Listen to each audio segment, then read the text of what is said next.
governamental, pelo poder do Estado, e isso ganha enorme expressão, enorme força, contra os quais é muito difícil a luta dos povos indígenas. Por quê? Em geral, o que acontece? Mesmo que a nossa legislação, por exemplo, superou isso, não é? Superou isso, mas para as práticas políticas do Estado, isso não faz muita diferença. Não é?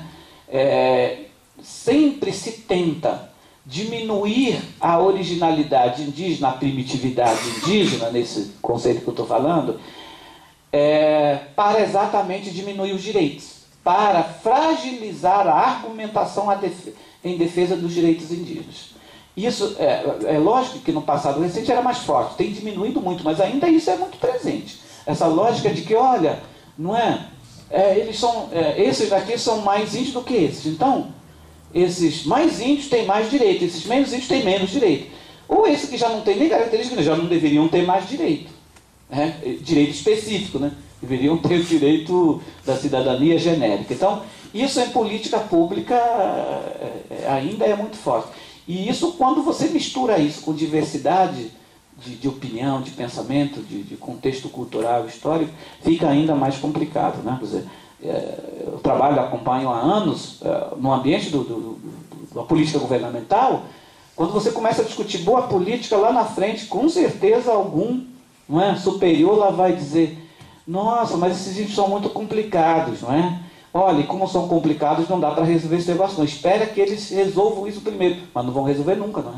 Porque isso é parte da dinâmica da diversidade. Mas se argumenta isso exatamente para não avançar, por exemplo, no atendimento aos seus direitos por meio de políticas públicas, né? Quer dizer, eu acho que isso é uma influência fortemente colonialista e de uma origem muito mais longa, não é? Essa questão de quem é mais índio, quem é mais índio. E isso foi tão forte que isso não é um problema de branco, isso é um problema dos índios. Não é? Vocês não têm ideia do que era 20 anos atrás você tentar fazer uma reunião dos índios do Brasil. Não é? Porque se vocês reunissem xinguanos com nordestinos, não teria reunião nenhuma.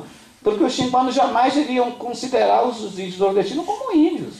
Então, quer dizer, essa mentalização foi tão forte que isso foi incorporado pelos índios ainda hoje. Então, isso não é uma coisa simples, não é uma coisa só... na prática, hoje não é só uma coisa... Então, esse processo de desconstrução de vários estereótipos, de várias questões, é uma coisa que precisa ser trabalhada. Então, só voltando um pouco a Dominique, essa ideia que eu trato, porque eu acho que assim, Dominique, eu acho que essa coisa, do ponto de vista conceitual, teórico, de fato fica mesmo, né, ou pelo menos deselegante, né, voltar ao exotismo, primitivismo, mas na prática isso mudou muito pouco, não só entre os índios, entre os brancos também, mas principalmente entre os índios, né? Quer dizer, eu acho que está até mais forte entre os índios, né? Será que isso é uma herança dos não índios, ou você... Não, parte disso. É claro que tem parte que é dessas próprias formas de reconhecimento entre os índios, mas ele é agravado por essa visão rondoniana em particular, né? E aí é muito forte isso, quer dizer, por isso que eu estou dizendo. Então, acho que conceitualmente, teoricamente, discursivamente isso foi superado, mas na prática isso é muito forte, muito, muito forte. E eu só tive essa compreensão nacional nos últimos 4 anos, que eu fui trabalhar no MEC. Não é? Então pude andar o Brasil inteiro. Eu não tinha ideia, por exemplo, a força das ideias rondonianas no Mato Grosso, no Centro-Oeste. Porque no Norte, as ideias rondonianas quase não chegaram outras ideias, né? Tanto quanto, às vezes, perversas, das missões religiosas e papapá. Mas eu não conhecia muito a força que o órgão indigenista, a SPI e FUNAI tinha, como tem no Mato Grosso. Então, quer dizer, acho que esse é um processo... quer dizer, eu acho que na hora que a gente quer encarar esse desafio, não tem como jogar isso por debaixo do tapete, né? Quer dizer, mas é culpa dos antropólogos? Essa é a minha pergunta. não, acho que não. Os antropólogos... Não, claro que não. Agora, de certa maneira, os antropólogos que são muito próximos acabam levando essa... É isso que eu estou dizendo. O exotismo de que eu falo, ele não é real, mas é o que fica mentalizado. Então, quando eu falei, da mesma maneira que o índio vê o antropólogo exótico, o antropólogo, na figura do colonizador, vê o exótico. Isso é muito metáfora, né? Ele não é concreto, mas mentalmente é isso mesmo. Quer dizer, para mim isso mudou muito pouco na prática, no dia a dia de lidar, né? Embora, de fato, em termos de produção de conhecimento, até de discurso, há um esforço grande para, né, superar isso, mas é muito presente. Isso seja... Bom, eu acompanho, trabalho, já trabalhei com ONGs, com igrejas, com governo, movimento indígena e tudo, né? Em diferentes momentos aparecem de diferentes modos, né? Bom, Renan, nova antropologia questiona o Estado? Acho que não, acho que isso é uma coisa que não tem nada a ver. No Brasil, eu sou do movimento indígena, nunca houve alguma discussão dentro do movimento indígena que questionasse alguma questão do Estado. Não acredito que do campo da antropologia também isso tenha a ver, não é? Agora, eu acho que questiona, sim, de algum modo, a antropologia tradicional, o que eu acho que é uma coisa boa. Resta saber, isso é uma questão quando a gente discute interculturalidade no Brasil. Isso sim, eu acho que não está definido, ainda precisamos discutir isso, tanto na academia quanto no movimento social. Que qual é o modelo que vamos adotar no Brasil no futuro próximo, não é? Isso serve para a antropologia, serve para a universidade, serve para o poder público como um todo. Vamos caminhar abrindo para a diversidade ou vamos fechar para a diversidade? Seja qual for o caminho, e tem pessoas defendendo, e aí tem antropólogos defendendo posições diferentes. Eu conheço um antropólogo, por exemplo, que acha que não tem que abrir. Mas o outro criar o seu campo. Então, do tipo, olha, a universidade é a universidade do branco. Espelhe a vontade, a cara, o coração, a mente do branco. Então tem que continuar sendo assim, porque é legítimo que seja assim para os brancos. E se os índios não querem esse tipo, então que façam a sua universidade. Não é? Então, quer dizer, eu estou levando isso para a discussão do Estado. Bom, o Estado vai abrir para a diversidade? Porque se ele não abrir, é natural que em algum momento os índios vão questionar o seu espaço dentro do Estado, não é? É natural. Então, e aí eu entendo interculturalidade, multiculturalismo, Estado pluriétnico, plurinacional, na tentativa exatamente em vez de fechar para forçar que o outro busque seu espaço, ele tem que incorporar. Agora, tem que incorporar para valer, não é? Tem que admitir o diferente. Agora, na tendência homogeneizante do Estado, aí é muito difícil segurar, não é? Quer dizer, se a gente olhar todas as guerras étnicas, tem a ver com isso, porque o Estado não abre espaço para o diferente, para aquele que não é dominante, majoritário. Então é natural que a minoria, em algum momento, comece assim. Não a questionar o Estado, a questionar o seu espaço. E às vezes isso soa como um questionamento ao Estado. Mas no momento, acho que o movimento indígena não está ainda nem pensando nisso. É bom que se diga isso. Por que o movimento indígena brasileiro não pensa ainda sobre isso? Porque ele ainda está pensando na sobrevivência. Então, não quer ainda construir novo espaço, ele ainda está querendo um pequeno espaço dentro da estrutura.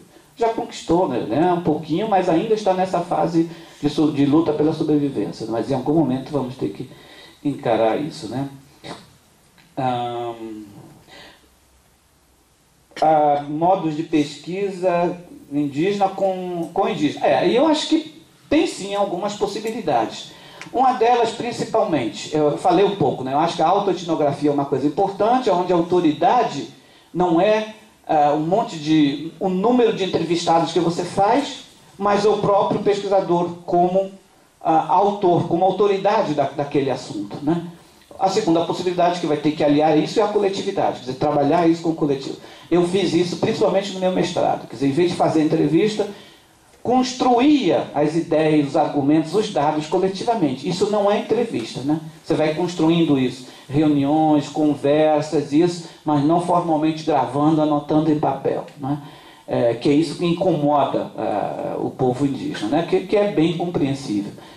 Tá certo? Então, acho que existem, sim, caminhos para se trabalhar com relação a isso. Eu acho que, rapidamente, questões éticas, porque envolve mesmo questões éticas, né? Eu, nesses últimos anos, acompanho, faço parte da comissão de ética da UNB para a área de ciências sociais. Essa é uma coisa que a gente conversa muito. Aqui não é que há comportamento antiético, né? Proposital, mas é discutir quais são as consequências do meu ato de pesquisar e os produtos da minha pesquisa. Isso é uma coisa que até então era pouco refletido. Seja como que os índios vão reagir sobre a minha publicação posterior, seja ele com textação como livro publicado, mas também que consequências isso pode gerar na prática para as comunidades indígenas. Então é muito no sentido de que isso tem que ser levado em consideração, essa responsabilidade, né? Ética, política, também cultural, né? Quer dizer, eu acho que os índios cada vez mais vão cobrar a questão política, né? Que é isso que a Alcida fala muito, né? Quer dizer, antigamente você, com um tabaco, conseguia ter uma boa conversa com os índios, né? Hoje em dia a comunidade até cobra que o pesquisador construa uma estrada para se quiser deixar o pesquisador fazer o trabalho, né? Então essa discussão, acho que agora, tudo isso também porque não tem diálogo, né? Aí, estruturalmente falando, não há diálogo, né? Da universidade, da antropologia, da academia com esses segmentos, né? Que ainda é essa visão canônica de que, olha, isso aí é um objeto. Quer dizer, a gente muitas vezes muda a palavra bonita de objeto para sujeito, mas a relação em si, na prática, muda muito pouco, né? Quer dizer, as estruturas são muito difíceis de serem mexidas. Bom, a última questão é diálogo. Eu acho que esse é um desafio crucial no Brasil. Eu entendo o diálogo a partir de duas coisas muito precisas, que obviamente, levar em consideração a reciprocidade, que isso, para mim, pode ser a salvação dessa relação, não é? Do pesquisador com o pesquisado, do etnógrafo, seja ele índio ou não índio, é a reciprocidade, quer dizer, sabe, e não uma relação que é isso que para mim é simetria, não é? É ter isso mesmo, e muito focado na complementariedade. Para mim são conceitos que eu venho trabalhando muito isso, né? Que é um pouco nessa direção de que quem substitui quem não é isso, mas é complementar. Eu vou dizer uma coisa, por exemplo, eu desde que me tornei antropólogo, carteirinha da aba, eu digo, não me peçam para fazer laudo antropológico. Eu me nego. E pode me pagar o que quiser. Não faço laudo, não faço, não escrevo. Porque eu pessoalmente prefiro que isso o branco faça.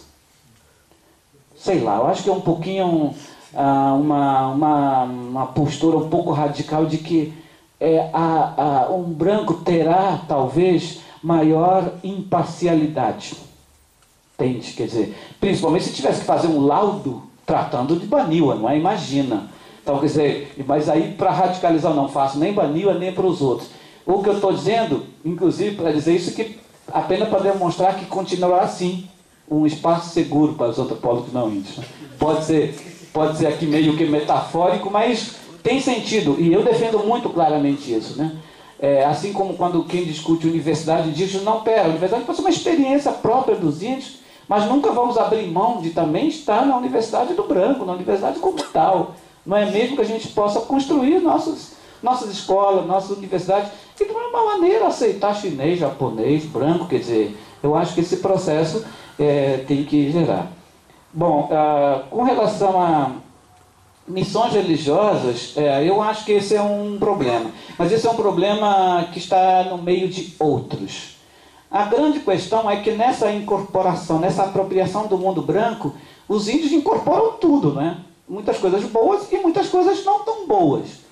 Eu diria que para o momento atual do movimento indígena, dos povos indígenas, tem 3 problemas que a gente ainda não sabe como lidar. Uma delas são as religiões. Não existe religião que eu conheça que respeite a cultura dos índios. Não existe. Não existe. Né? Muda discurso, muda não sei o quê, mas na prática, entendeu? Passa por cima. Segundo, sindicato. Terceiro, partido político. Para mim são 3 questões sérias que desagregam essa dinâmica própria dos índios, né? E isso é um problema hoje para os nossos graduados ou pós-graduados indígenas. Primeiro porque vai para as universidades e estuda um monte de teorias, né? E todas essas teorias ou estão ligadas a uma igreja, a um sindicato ou a um partido. Não tem muita conversa. Ou você faz uma mistura toda aí, né? O que acontece? Como o ser humano, o índio também, ele absorve. Ele absorve.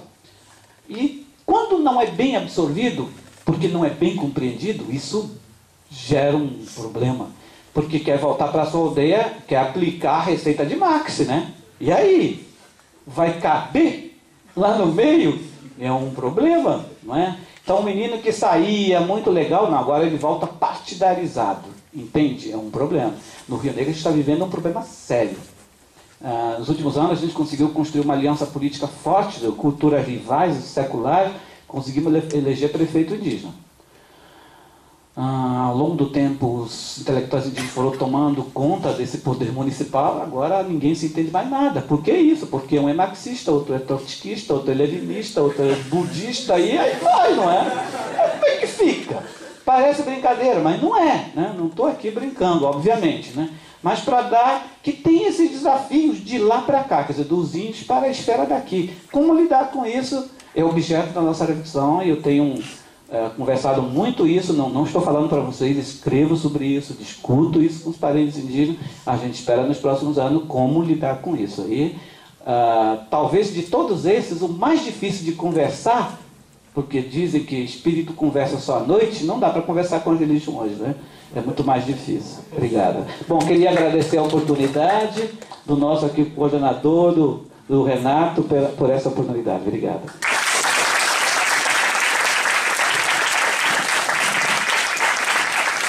Agradecer novamente ao professor Gerson e passar a palavra para o professor Renato para as considerações.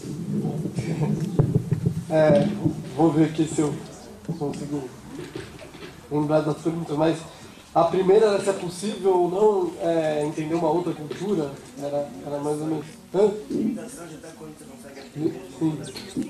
Sim. Aí que eu ia dizer que essa é uma questão imensa, né, para a antropologia, assim, se a gente tem acesso ou não ao mundo dos outros. Mas o que eu diria que isso é uma postura metodológica, né, o possível ou o impossível. Né? Você tem uma onda pós-moderna, por exemplo, que vai dizer que é impossível, então o que você pode falar é de você na relação com ele e pronto, acabou. E eu acho mais interessante a gente partir do pressuposto que é possível, né? É possível entender os outros. Agora, até que ponto, eu não sei, até que ponto do seu envolvimento com eles, né? Se você conseguir entrar na experiência que você tiver com eles, no mergulho que você vai fazer nessas outras culturas. Mas eu acho assim que tem que lembrar também o que é uma cultura, né? Quer dizer, a gente sabe tudo, a gente tem acesso total à nossa cultura. Né? Um tucano, um banil, que também vai fazer pesquisa sobre a cultura dele, ele também, né, não tem acesso ao todo. Então também esse todo, esse acesso total a uma cultura é um pouco, né, uma ideia de uma totalidade fechada que a gente criou pra gente. Mas eu acho que a gente, quer dizer, tem coisas que a gente não chega, tem coisas intraduzíveis, tem coisas que a gente não consegue chegar. Mas eu acho que depende de uma postura de se você quer ou não e enfrentar esse desafio, né? Acho que, mais ou menos, diria que é isso. Eu acho que é possível, mas é possível sempre um pedaço, né? Mas também não seria possível falar de tudo, né? Bom, não sei se é essa. Mas para a gente pensar o dilema, né, dos pesquisadores indígenas, eles também, quando eles vão estudar a cultura, o conhecimento deles também se dão conta de que eles mesmos estando ali, sendo o que eles são, eles também não têm acesso ao todo, assim como a gente não tem acesso a nós, né? Então, acho que a antropologia é esse desafio, né, de tentar entender. Isso eu acho interessante. Bom, uma outra questão sobre a entrevista do Eduardo, né, na verdade a entrevista de 98, já faz tempo. E na época ele estava muito empolgado com a leitura do Bruno Latour, toda essa ideia de antropologia assimétrica, de que era necessário também fazer estudos antropológicos de aspectos centrais, né, o que o Latour chama de aspectos centrais da nossa cultura. Então vamos estudar o catolicismo, vamos estudar a ciência, né, vamos estudar o direito. E isso seria importante, quer dizer, da mesma maneira que um etnólogo vai estudar quando vai para uma aldeia, vai querer estudar aquela coisa central, né, que é o xamanismo, ou, enfim, para estudar as nossas sociedades, a gente também tem que atacar esses pontos centrais. Isso é uma ideia do Latour, né, na verdade, não é do Eduardo. O Eduardo discute isso. E aí você me pergunta sobre o futuro da antropologia, né? Se o futuro da antropologia... Daí, o futuro da antropologia, então... Não sei se eu entendi, mas... Você vai um pouco nesse sentido, porque o professor Gerson falou que existe um afastamento em relação a temas que são mais alheios às próprias culturas dos observadores. Por exemplo, na nossa sociedade, talvez não exista mais tanto interesse em etnologia indígena, entendeu? Se o futuro da antropologia está mais ou menos ligado com essa visão, é isso. Quer dizer, como se essa nova antropologia da ciência, da modernidade... Quer dizer, agora a gente vai estudar só a gente, não vai estudar os outros. Quer dizer, eu acho que se pensou isso, né? Eu acho que, quer dizer, os índios... Não, bom, primeiro falaram que os índios iam acabar, né? Então que não tinha jeito, que a gente tinha que fazer antropologia de nós mesmos. Depois, né? Não, os índios não só não acabaram, como estão fortíssimos e estão virando antropólogos. Mas eu acho que não, acho que, de novo, eu tenho um pouco essa visão de que a antropologia é uma ciência da diferença, né? Então eu acho que, né? E também quando a gente vai estudar sociedades complexas, a gente não precisa estudar só ciência, não? Acho que a gente pode estudar candomblé, a gente pode estudar hip hop, né? Eu acho que não é... Eu acho que o objeto da antropologia, ele é a diferença, não é só isso. Acho que não coloca em risco, não. Acho que, enfim... É um pouco como a Camila estava falando, né, que tem muita gente interessada na etimologia indígena dessa nova geração. Acho que a gente tem que somar, né? Tem coisas diferentes, está rolando uma grande transformação mesmo, né? Essa antropologia, né? Um novo jeito de olhar para nós mesmos, né? Muita coisa está mudando, mas eu acho que o futuro da antropologia é isso, é multiplicar as questões de trabalho, não subtrair. Não sei. Mas talvez eu seja muito otimista, sei lá. Acho que eram essas duas questões. Aí tinha um pouco a questão do plurinacional, que o Jetson já falou bastante também. Eu acho que ele tem toda a razão, quer dizer, muito diferente o contexto indígena no Brasil e o contexto desses países como a Bolívia e o Equador, que tem uma constituição plurinacional, quer dizer, uma outra história, um outro lugar do movimento indígena. Eu acho que o Brasil, infelizmente, eu acho que hoje talvez esteja mudando, não é um país que se pensa como um país indígena, é um país que sempre se pensa como um país mestiço, né? Um país misturado, um país... Eu acho que isso é uma coisa que difere muito, né? A questão indígena no Brasil e nesses outros países. Mas, como tem uma frase do Eduardo Viveiro de Castro, numa entrevista que ele deu pra gente no ISA, que eu acho que é muito legal, que faz a gente pensar. Na verdade, é uma ideia que é do Darcy Ribeiro, que na verdade no Brasil todo mundo é índio, né? E a gente só não se dá conta disso. Então talvez hoje em dia a gente possa indigenizar a política e o Estado, mas isso ainda está muito num horizonte longínquo ainda, né? Tem outras coisas dentro dessa pauta, como, bom, Jackson pode falar isso muito melhor do que eu, mas enfim, é isso.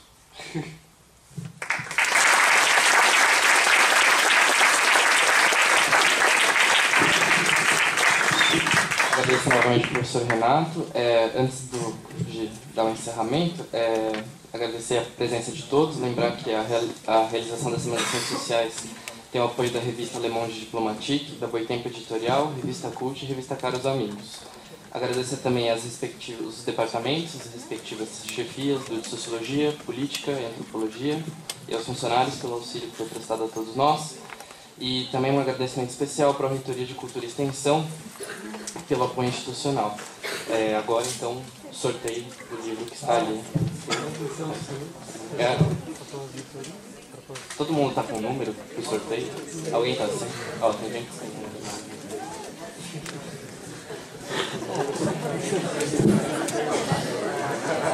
Quem está sem o número, levanta a mão, por favor.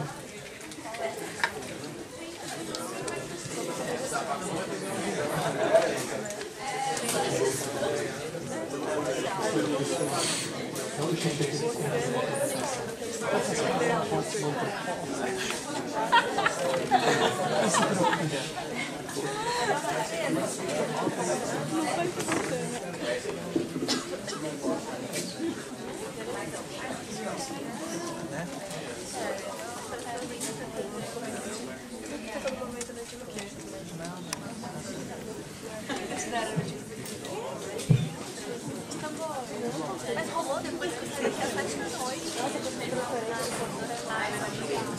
Eu fiquei muito tempo.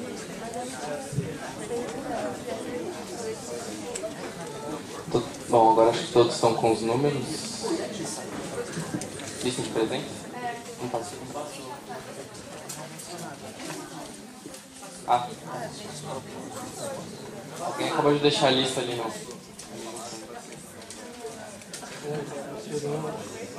E agora eu sorteio.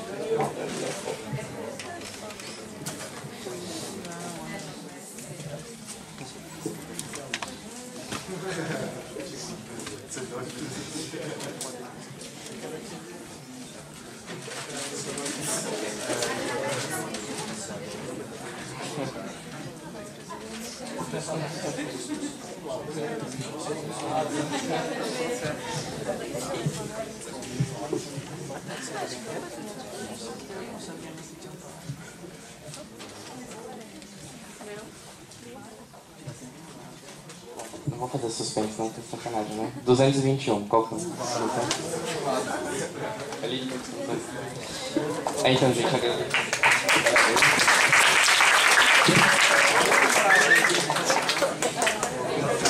Só lembrar que amanhã continua a semana. No dia 1º tem palestra às 14 horas. Modelos de sociedade e modelos de educação.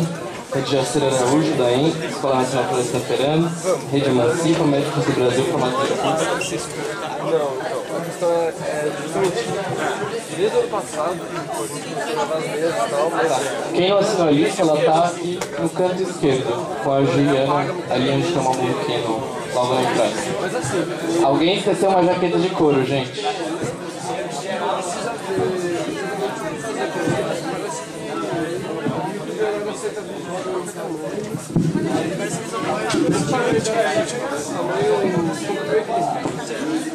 Isso porque o passado era assim, a gente até consegue diminuir a qualidade do vídeo colocado, só que não consegue diminuir o tamanho, entendeu? Ficar cortando ele para cima.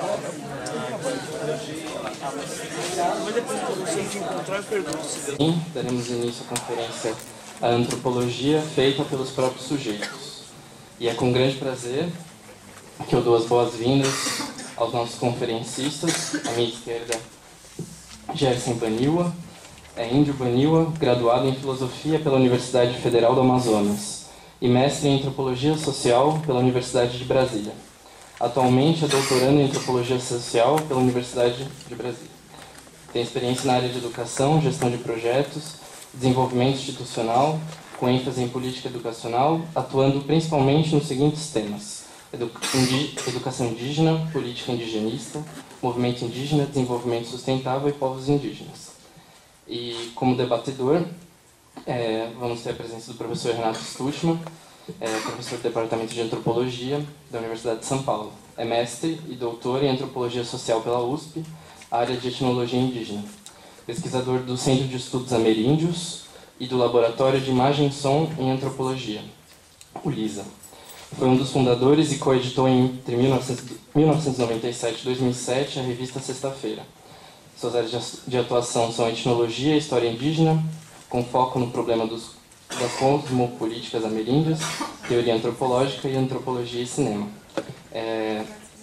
Antes de começar a conferência, só lembrar que todo mundo que chegou deve ter recebido uma senha. No final da conferência será sorteado o livro Educação para Além do Capital, do Esteban Mesaros, oferecido pela Boitempo. Então, quem não pegou a senha, é só procurar a Marina Blanc para pegar com ela.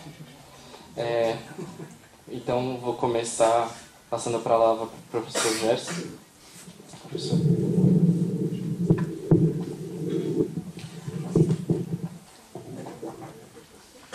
Boa noite a todas e todos. Inicio agradecendo o convite e a oportunidade pelos organizadores do evento, mas muito particularmente aqueles que se dedicaram para me trazer até aqui de um ponto bastante distante de Manaus. Estou muito satisfeito por poder estar aqui dialogando sobre um tema muito novo, muito recente aqui, principalmente no Brasil, quando começamos a ter primeiros antropólogos indígenas, mas também primeiros arqueólogos, cientistas sociais, cientistas políticos, digamos, nativos. Em segundo lugar, já dizer que tenho acompanhado isso. Geralmente as conferências são preparadas, né, escritas, lidas. Não é muito meu hábito, até para manter a tradição fortemente baniwa, né? A oralidade é uma característica muito particular dos povos ameríndios e o povo baniwa não foge à regra. Eu vou trazer alguns aspectos, como eu disse, é um tema muito recente, né? Acho que não conheço na literatura antropológica alguma reflexão mais apurada no Brasil sobre a experiência dos primeiros antropólogos indígenas. Acho que, em primeiro lugar, dizer aonde se situa esse debate. Eu diria que nos últimos 20, 30 anos, no máximo, os nativos, os ameríndios, os povos indígenas do Brasil têm uma história bem específica dentro do contexto dos 512 anos, né? A relação com a sociedade europeia, a União Europeia. E nesses últimos anos houve uma mudança significativa na visão e na relação estabelecida entre estes povos e o Estado e a sociedade dominante.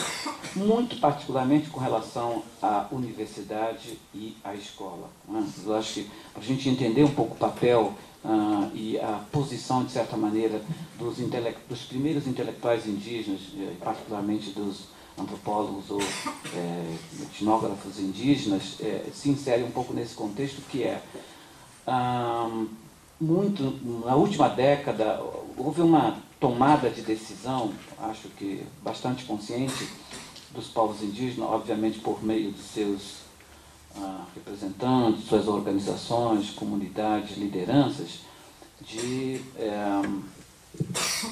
cada vez mais se apropriar desses dois instrumentos, né? A escola e a universidade. Isso para dizer o seguinte: 20 anos atrás, havia uma posição bastante diferenciada desses povos, que era, num primeiro momento, com muita indiferença com relação tanto à universidade quanto à escola, eu diria em alguns momentos até hostis, uma certa negação da importância e da necessidade da escola, da universidade, mas principalmente com muita desconfiança. Havia uma posição dos índios de que a escola, a universidade, era um dos instrumentos importantes, não é, do colonizador, do branco, para a dominação. Então, eram vistos como um instrumento de dominação. Era uma maneira de certa maneira, mudar os modos de pensar e de viver dos índios, que no fundo era um pouco a chamada integração, ou mesmo a extinção desses povos enquanto povos diferenciados, né? Então, quer dizer, é bom registrar que isso nos últimos anos mudou radicalmente. Hoje, os povos indígenas formam hoje um segmento social que mais reivindica, que mais cobra do poder público, do governo, do Estado, que mais cobra acesso à escola e, particularmente, acesso ao ensino superior, né? Obviamente que a entrada dos indígenas na antropologia acompanha esse ritmo, acompanha esse momento, né? Então, essa ideia de desconfiança ficou para o passado. O presente é uma luta pelo acesso. Agora, não é qualquer acesso e não é qualquer permanência, né? Você tem uma estratégia clara por trás para que se quer o acesso, se quer a formação escolar, a formação acadêmica. De modo que, bom, no primeiro momento a escola foi incorporada, a maioria das aldeias indígenas hoje no Brasil tem alguma presença escolar, muitas vezes não necessariamente prédio, e em alguns casos nem professor, num modo como percebemos, né, contratado pelo poder público, mas geralmente há algum atendimento, algum tipo de serviço nessa modalidade mais com organização curricular, com essa concepção de livro didático, escrita e assim por diante. De modo que a escola, mas principalmente a universidade, é um mundo hoje sendo conhecido, né, sendo de alguma maneira desbravado pelas comunidades indígenas. Eu acho que no Brasil a gente ainda vive esse momento, né, de uma certa transição do cada vez mais apropriação que começa a passar pelo próprio domínio dessa instituição chamada universidade ou da instituição chamada escola. Nesse sentido, é importante a gente ter claro o contexto, né, muito situado no dia de hoje. E aí percebemos que a escola e a universidade é percebido como uma possibilidade para esses povos, né?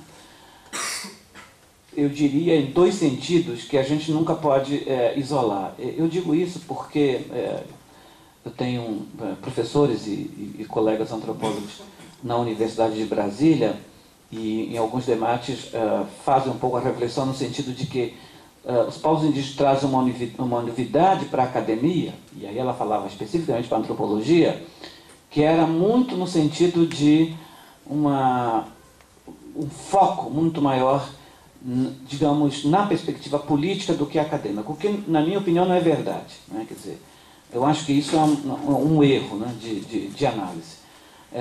O que eu percebo é que há um esforço muito grande para ter essa experiência acadêmica, portanto, experiência teórica, científica, mas ela é sempre seguida também da preocupação política, não é? Mas não dá para dizer que é apenas uma preocupação política. O que eu tenho percebido e vivenciado isso com muitos colegas antropólogos indígenas, e o que eu percebo também, não só no Brasil, fora do Brasil também, né? Principalmente aqui na América do Sul, que eu tenho um pouco mais de trânsito.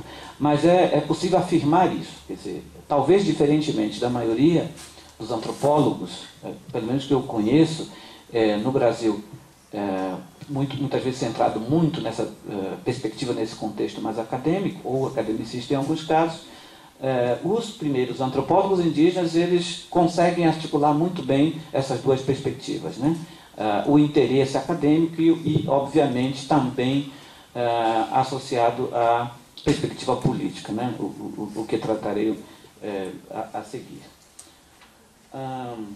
Agora, qual é a percepção desse primeiro conjunto de lideranças indígenas? Até digo isso para caracterizar particularmente os que estão hoje na antropologia, né? Aonde me incluo, que não somos simplesmente estudantes ou antropólogos indígenas, né? Quer dizer, todos os antropólogos indígenas que eu conheço hoje, né, com doutorado, com mestrado, são todos também lideranças indígenas, quer dizer, liderança que eu estou chamando com uma responsabilidade, com uma tarefa e com um exercício muito explícito, muito concreto na militância do dia a dia, né, na luta pelos direitos indígenas, né? Então tem uma característica um perfil muito particular desses primeiros antropólogos indígenas, no caso brasileiro. Então eu poderia dizer que existem três preocupações muito presentes nesse primeiro grupo de antropólogos indígenas. Eu coloco aqui na ordem meio que hierárquica, muito para uma representação do nosso entendimento. Primeiro, a necessidade de ter uma boa compreensão do mundo branco. Quer dizer, há uma interpretação pelos indígenas, e por esses primeiros intelectuais indígenas, que o grande prejuízo desses povos ameríndios no processo de colonização, quer dizer, para muita gente, a derrota no conflito colonial foi muito mais em função da incompreensão, né, dos povos indígenas do funcionamento do mundo branco do que, por exemplo, a superioridade bélico-militar. Não é? Quer dizer, há interpretações nossas, né, no campo da antropologia, feitas pelos indígenas, de que essa incompreensão foi um fator facilitador da dominação. E não tanto, como muita gente fala, o poderio bélico-militar, né? Até porque podemos imaginar que o número de canhões não era um número significativo para eliminar todos os índios. Os primeiros chegaram, quer dizer, os portugueses eram uma minoria muito pequena, diante de milhares de índios que viviam nesse continente, né? Então, o primeiro interesse muito grande é por esse domínio do mundo branco, como funciona, como pensa, que pensamentos, que valores, formas de organização, e isso, né, para poder estabelecer uma relação menos assimétrica, menos desigual, com correlações, com diálogo um pouco mais promissor. O segundo é mesmo o empoderamento acadêmico, né, e aí é científico, né, no sentido pleno, mas tem um foco muito grande que é a apropriação das tecnologias, né? Os povos indígenas, acho que como qualquer sociedade humana, tem muito interesse, né, pelo domínio das tecnologias, das técnicas que são geradas a partir da ciência. E, obviamente, político, como eu já disse na minha fala inicial. Um terceiro interesse muito grande que se trabalha é para, de fato, dar no contexto recente, né, esse contexto recente que é caracterizado hoje um momento histórico de uma reversão de uma história bastante complicada e, de certa maneira, quase trágica, né, de dar maior visibilidade à existência desses povos para fora, internamente, para recuperar o fortalecimento, a consolidação das culturas, das tradições, da própria afirmação étnica, né, do grupo. Primeiro, visibilidade, por quê? Porque nós sabemos que nós ainda estamos a uma década após a virada histórica, né? Quer dizer, até 15 anos atrás, havia uma sensação e uma leitura objetiva de que, de fato, os povos indígenas era uma questão de tempo no Brasil, né? Quer dizer, isso só a partir da década de 90 que se começou a os índios não se preocuparem tanto com isso, né? Eu ainda sou da geração que nasceu praticamente sem perspectiva, porque a ideia era, nos próximos 5, 6, no máximo 10 anos, não teremos mais índios no Brasil, né? Então, essa virada aconteceu nos últimos 15 anos.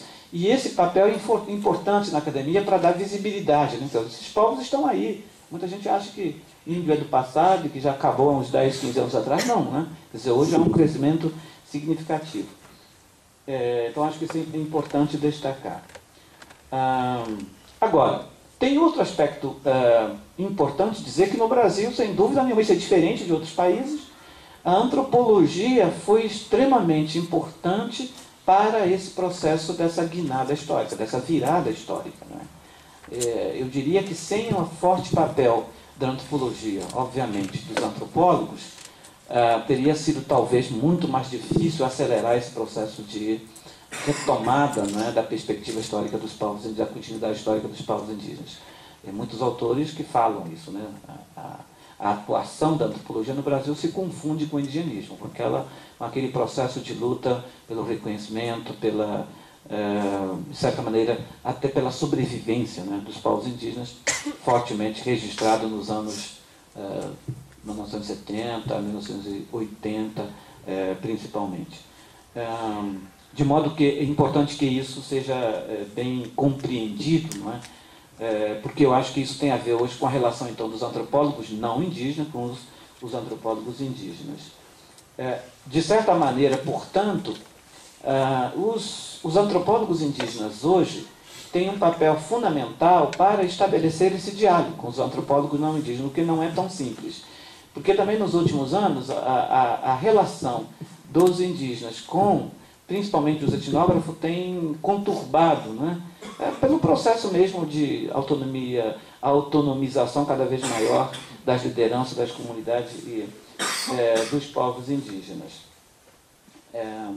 E nesse sentido, então, quer dizer, que eu acho que é isso que tem um significado muito importante para os antropólogos indígenas hoje, que é dar continuidade a esse papel forte, né, no campo político da antropologia. Curiosamente, a gente percebe isso no dia a dia, na medida em que os antropólogos não indígenas têm diminuído na arena política, há necessidade de cada vez mais trabalharmos para termos antropólogos indígenas, de certa maneira, para ir substituindo essa lacuna, né? Quando a gente faz um certo mapeamento de estudantes da antropologia ou das ciências sociais que trabalham com temas indígenas, a gente percebe uma redução cada vez maior, né? Cada vez menos pessoas não indígenas têm interesse em trabalhar com temas indígenas.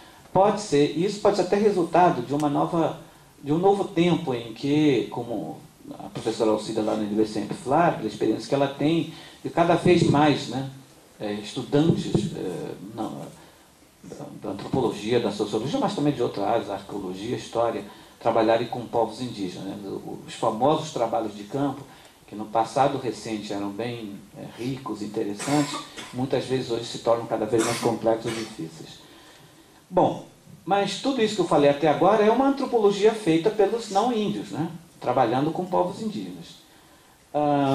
Acontece que com essa análise de que a antropologia teve um papel relevante na luta dos povos indígenas no Brasil, a gente pode concluir que, de certo modo, toda a garantia dos direitos, né, inclusive essa luta pela sobrevivência e pelo reconhecimento dos direitos, de certa maneira, um mérito da antropologia, parte, né, com a forte contribuição da antropologia e, portanto, dos antropólogos não indígenas. Outra maneira de dizer é que o poder que se foi instalando nesse embate com um Estado bastante homogeneizador, muitas vezes hostil aos direitos indígenas, não é? Estava na mão dos antropólogos não indígenas. Então, uma primeira possibilidade que a gente então pode pensar hoje com a antropologia, né, feita pelos próprios indígenas, é essa transferência da experiência, não é? Desse poder que estava então na mão de antropólogos brancos, cada vez mais para antropólogos indígenas, né? Isso criou uma certa crise nessa análise, né? Tem antropólogos, como a professora Alcida, acha que, ela é bem mais pessimista com relação a isso, acha que a perspectiva é que os índios antropólogos estão substituindo os antropólogos não indígenas, né? O que eu também não concordo. Não acho que seja isso, né? Ou que os antropólogos vão se tornando cada vez mais nessa arena como coadjuvantes, né? Eu acho que não é isso, não vejo nenhum sinal nessa relação que caminha para isso, né? O que eu acho que está havendo é necessariamente isso, quer dizer, cada vez mais um empoderamento, né, desses novos jovens, né, desses novos pesquisadores indígenas, e que deveria se pensar como poder não ir por essa linha de coadjuvação ou mesmo de substituição para uma coisa mais interessante, que eu vou concluir a minha participação daqui a pouco, pensando um pouco sobre isso. Bom, quais são as principais características desse novo tempo da antropologia feita pelos sujeitos? Feito, nesse caso que estou falando, pelos próprios indígenas. Nesse caso, a antropologia que trabalha com o tema indígena, obviamente, né? Não estou aqui me referindo à antropologia mais geral, a outros campos da antropologia.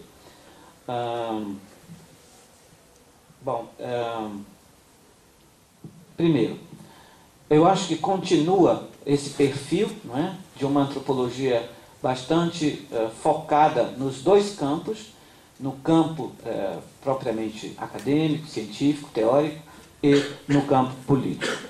E necessariamente, é claro, que os antropólogos indígenas tendem a, de certa maneira, não digo privilegiar, mas fortalecer ainda mais esse papel político, até pela cobrança que as comunidades indígenas exercem, né, sobre esses pesquisadores ou esses atores.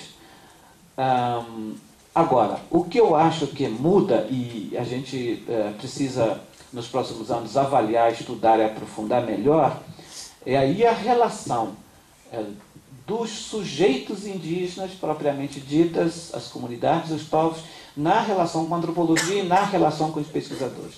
E, inclusive, aí, os pesquisadores indígenas. Não só os pesquisadores não indígenas, né? Porque aí isso tende a mudar substancialmente, porque aqui entra a questão da complexidade da autoridade antropológica, da autoridade etnográfica, por exemplo, né? Que uma coisa era o pesquisador ser branco, pesquisando os índios, né? A outra coisa é os próprios índios pesquisando os seus próprios povos, né? Isso, por exemplo, no campo, não só epistemológico, mas metodológico, muda completamente, né? Só para fins de registro. Há um estranhamento muito grande, um pesquisador indígena fazendo, por exemplo, entrevistas para membros do seu povo. A tendência é que os membros do seu povo não vão responder às suas perguntas. As entrevistas, portanto, não vão funcionar. Porque necessariamente a comunidade vai entender, pô, você está me perguntando por quê? Para quê? E você está entendendo o que você está perguntando? Você deveria saber, então não precisa perguntar a mim. Não é? Se você é membro do povo, do meu povo, do nosso povo, você deveria saber tudo o que você está perguntando, então não precisa me perguntar. Então, o que muita gente acha, quer dizer, a autoridade etnográfica deixa de ser o coletivo para ser o próprio pesquisador. Então, aí, a força das chamadas autoetnografias, que ainda são poucas, mas tendem a ser muito fortalecidas nos próximos anos. Então, isso muda completamente, né? E deixa muitos antropólogos pirados, né? Como lidar com isso, né? Eu acompanhei algumas primeiras defesas de monografias, de dissertações de doutoramento nesse campo. Eu vejo, sim, dificuldade para os membros da banca lidar com isso, não é? Porque é uma coisa muito nova, muito recente no Brasil. E, portanto, tem a ver com a questão ética, metodológica, epistemológica e política, sem dúvida nenhuma, né? Mas eu acho que isso já são pontos importantes. E muitas vezes põe em questão o que era muito prática nesse meio da antropologia, digamos, tradicional, tendências teóricas e ideológicas, né? Quer dizer, você vai trabalhar tendências teóricas e ideológicas com um povo que não está ligando a mínima. Se você é marxista, se você é isso, que aquilo, a questão não é isso, não é? Quer dizer, estão muito mais preocupados, de que cultura você é, de que povo, de que origem, do que qual é a sua fé, religião, qual é a sua ideologia, né? Então, eu acho que isso embaralha esse meio de campo. O que antecipo para dizer que eu acho que essas autoetnografias, a antropologia, feita pelos antropólogos indígenas, tende, na minha opinião, a enriquecer a antropologia, né? Quer dizer, agora tem que medir até que ponto a antropologia está suficientemente aberta para dialogar, para incorporar esses novos processos, né? Metodológicos, epistemológicos e políticos. Bom, acho que rapidamente falando desses primeiros desafios, mas tem, acho que, alguns aspectos, então, que esses etnógrafos, esses antropólogos nativos, tem muito claro no seu papel enquanto tais, pesquisadores, pensadores, ou, em alguns casos, escritores. Primeiro, no contexto mais amplo, pensar sempre no chamado protagonismo. Então, também protagonismo na antropologia, não é? E aí, fortemente, passando aquela ideia, não é? Que se deixam de ser apenas objetos, quando já se avançam sujeitos, não é?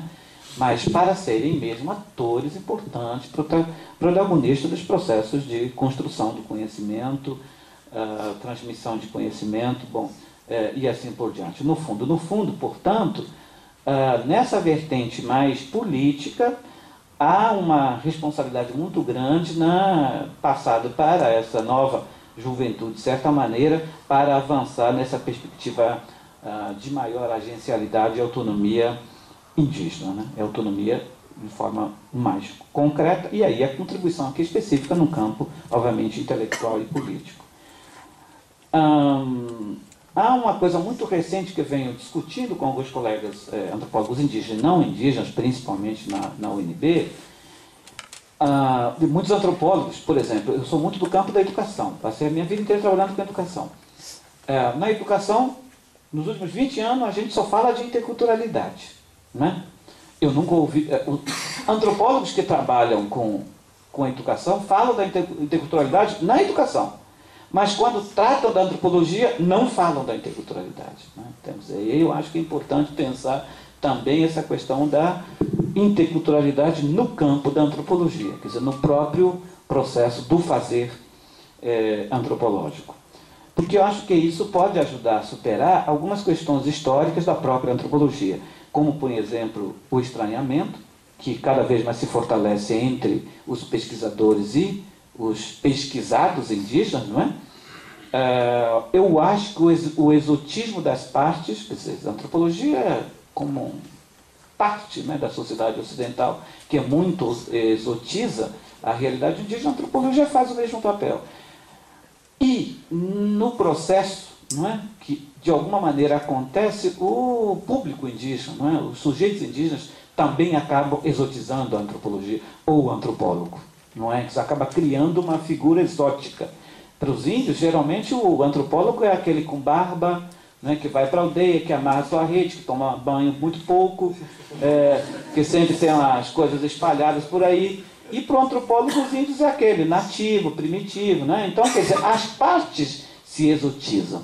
Então, acho que ao defender a interculturalidade da antropologia, é para aproximar, não no sentido de simbiose ou de integração, mas para que haja maiores qualidade na compreensão do outro, que é muito caro para a antropologia. Né? Quer dizer, eu só vejo proximidade nesse sentido de clareza recíproca um do outro se houver esse esforço da interculturalidade na antropologia. Né? Isso ainda é muito pouco. Né? Quer dizer, a antropologia, como qualquer ciência, com muita vaidade, não é, que na sua grande maioria considera mesmo o sujeito de pesquisa como inferiores. Né? E aí, para o caso indígena, isso é mais grave. Né? Quer dizer, a antropologia historicamente reconhece, tem um papel importante na defesa da diversidade e da diferença, mas quase sempre da diversidade e diferença como desigualdade, como inferioridade. Não é?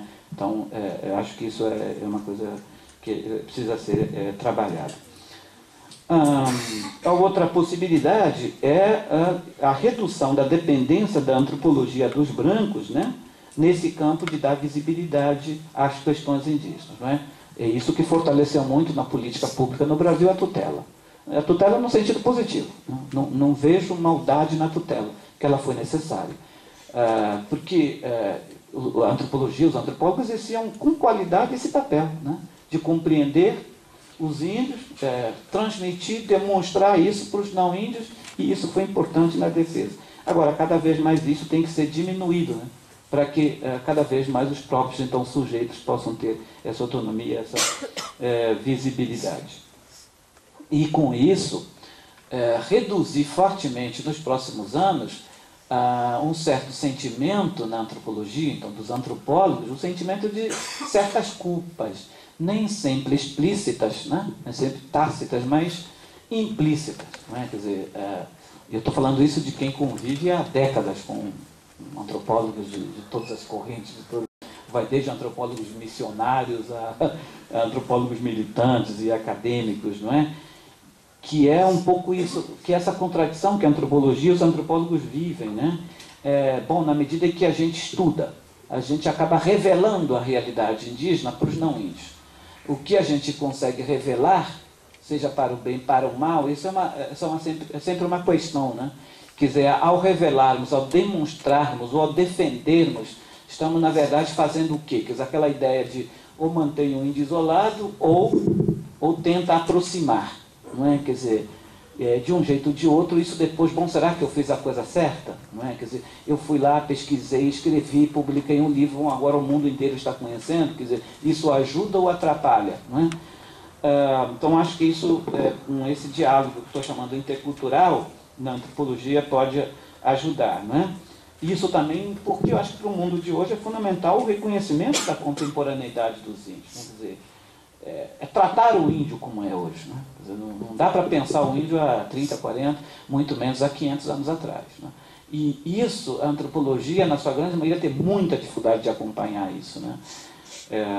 Eu sou da região do Rio Negro e eu sempre dialogo com dezenas de antropólogos que vão de todo canto, inclusive de São Paulo para lá, que a tendência é sempre, bom, chega em São Gabriel da Cachoeira, que é uma cidade, e vão 4, 5 dias de voadeira procurar o índio mais puro, entende?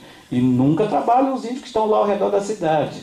Então, quer dizer, bom, qual que é então a coisa aí, né? Então, acho que mostra claramente essa questão, quer dizer, busca o índio do passado e não é capaz de certa maneira, encarar o índio de hoje, né?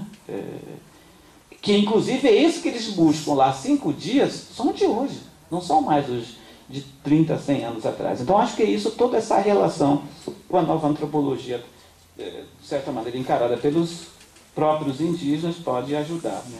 E aí, nesse caso, eu sou muito otimista, né? Tudo isso que eu estou falando é no sentido de construir mesmo uma nova antropologia que dê conta dessa diversidade, não apenas daquela visão malinowskiana de séculos, né? Muito colonizadora, muito superior, né?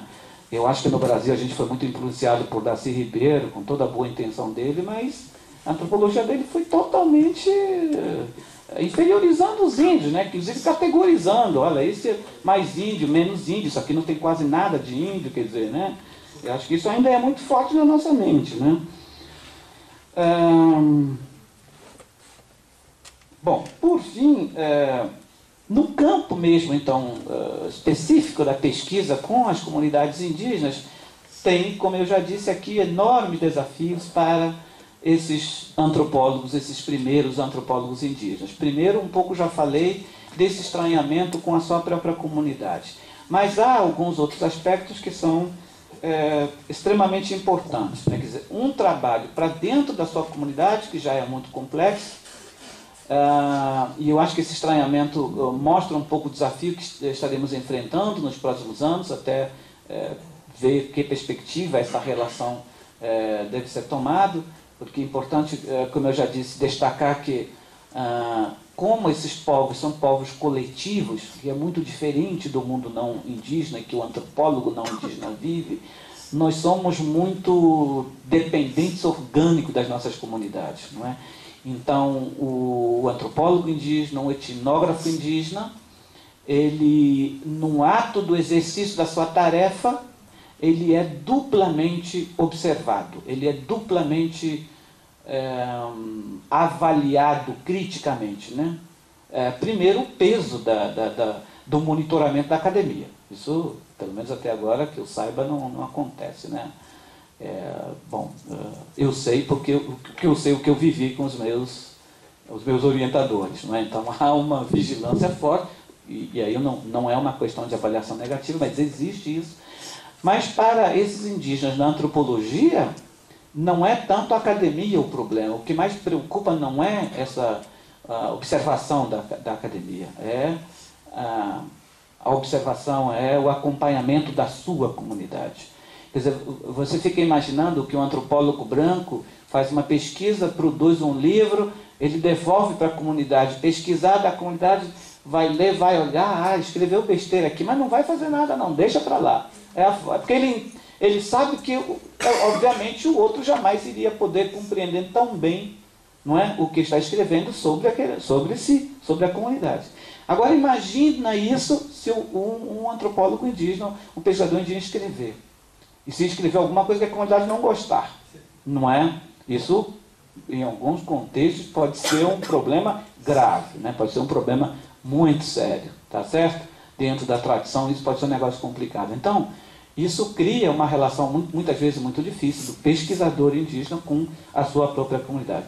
E, curiosamente, os primeiros antropólogos indígenas, quase na sua grande maioria, e significa muita coragem, pesquisam o seu próprio povo. Quer dizer, se a gente fosse pensar, percebendo todos esses problemas que eu falei, a melhor coisa seria pesquisar outro povo ou até pesquisar um branco.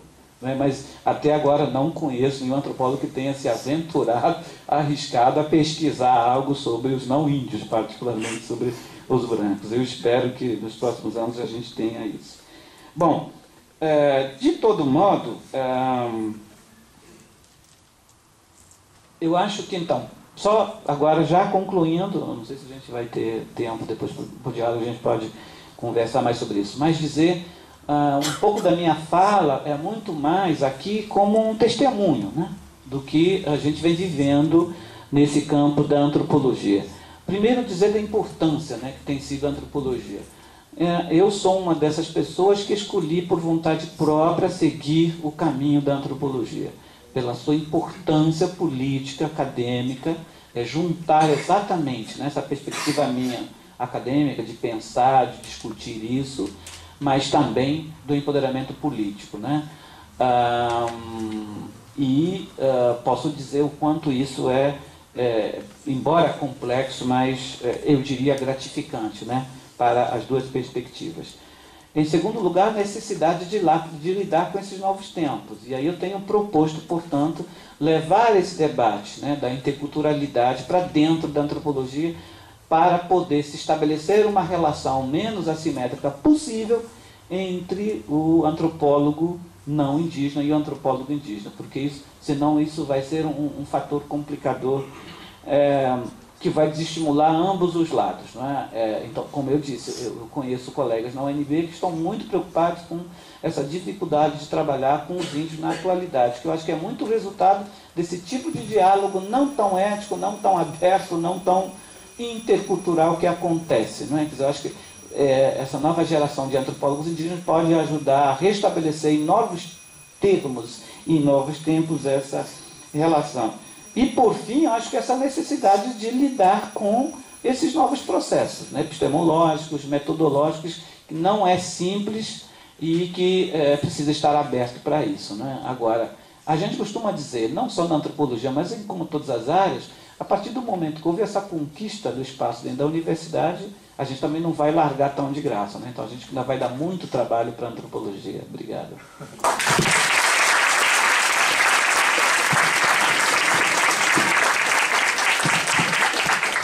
Agradeço a fala do professor Gerson.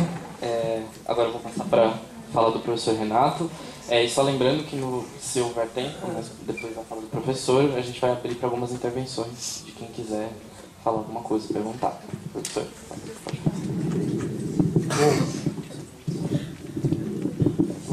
eu acho que eu não preciso falar muito. Em primeiro lugar, quero agradecer o convite de vocês, o CEUP, para participar desse debate. Eu fico muito honrado de poder estar na mesa com o Gerson. E me interessa muito o trabalho do Gerson, o que ele tem feito. E eu acho que é muito importante para a antropologia essa nova... Acho que a antropologia brasileira está numa nova fase e isso está muito ligado à formação desses professores, intelectuais, pesquisadores indígenas. Né? E eu acho isso muito importante de ser trazido aqui para a Semana de Ciências Sociais. O que eu queria só colocar algumas coisas, discutindo um pouco o que o Gerson trouxe para cá, e dizer comentar um pouco aquela ideia da Alcida, né, de que talvez os índios estejam substituindo os antropólogos não índios.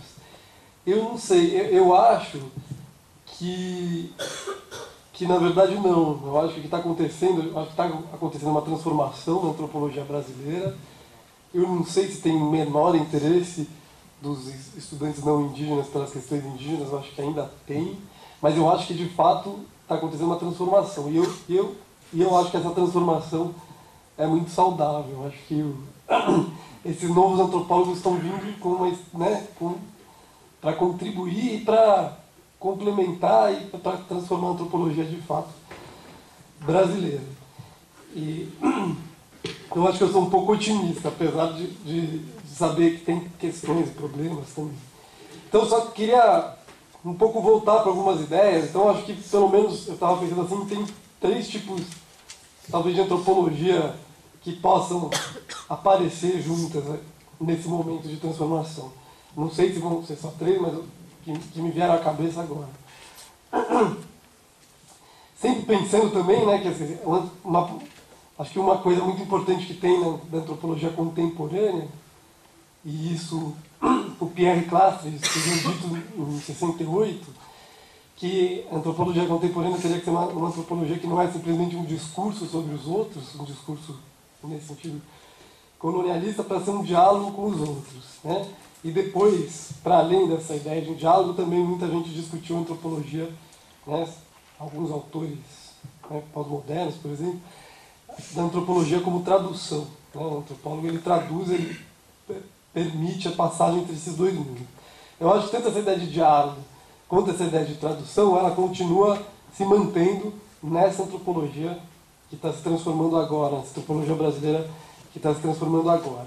Por exemplo, a antropologia mais tradicional que a gente fazia, né? Quer dizer, antropólogos não índios estudando os índios, né? Você tem um esforço de tradução desses outros modos de conhecer a partir dos nossos modos de conhecer, né? E quando você vai falar do modo de conhecer dos outros, você tem que colocar em questão também os nossos, né, os modos de conhecer daqui, né, não índios. Então, de novo, a gente tem não simplesmente um discurso sobre, mas um diálogo e uma tradução. A antropologia indígena, mesmo no caso, quando os antropólogos estão falando sobre a cultura, quando os índios vão falar da cultura deles, né, ainda assim eles também vão ter que fazer um trabalho e estão fazendo um trabalho difícil de tradução, porque eles vão ter que traduzir o conhecimento deles em termos dos nossos conhecimentos, porque os conceitos da academia são conceitos forjados dentro de uma história intelectual que é nossa, né? Então, o antropólogo, mesmo aquele índio que vai estudar o seu povo, a sua cosmologia, o seu sistema de parentesco, ele vai ter que fazer uma tradução, ele vai ter que fazer aquilo se encaixar com o arsenal de conceitos da antropologia, que é um arsenal, como a gente sabe hoje, também carregado dos nossos próprios modos de conhecimento. Daí que, por exemplo, tem uma antropóloga que eu gosto muito, chamada Marilyn Stratan, vai dizer que quando um melanésio, né, que são os povos com quem ela trabalha, fazem tese sobre as suas próprias culturas, cosmologias, eles não estão fazendo autoantropologia, porque na verdade eles estão de novo cruzando a antropologia, os problemas deles com os nossos conceitos, com os nossos modos de pensar. Então eles continuam fazendo essa tradução. Então eu acho que esses dois, antropologias feitas por não índios e pelos índios, na verdade elas mantêm esse mesmo espírito da coisa, que é a tradução.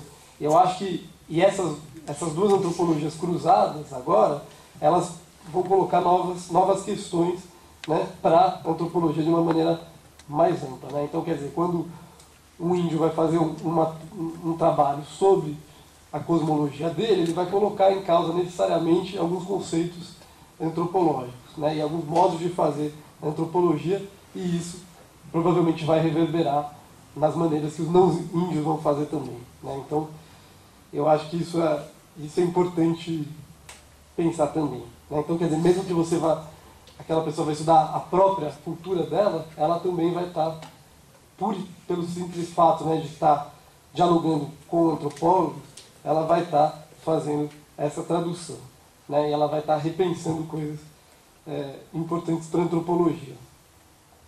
E, bom, eu acho que o Jetson falou né, eu fiquei pensando de um exemplo, eu conheço um exemplo de um estudante tucano que está fazendo pós-graduação lá em Manaus, que está trabalhando, justamente está querendo fazer uma antropologia não do povo dele, mas dos cientistas, que estão estudando peixes, né?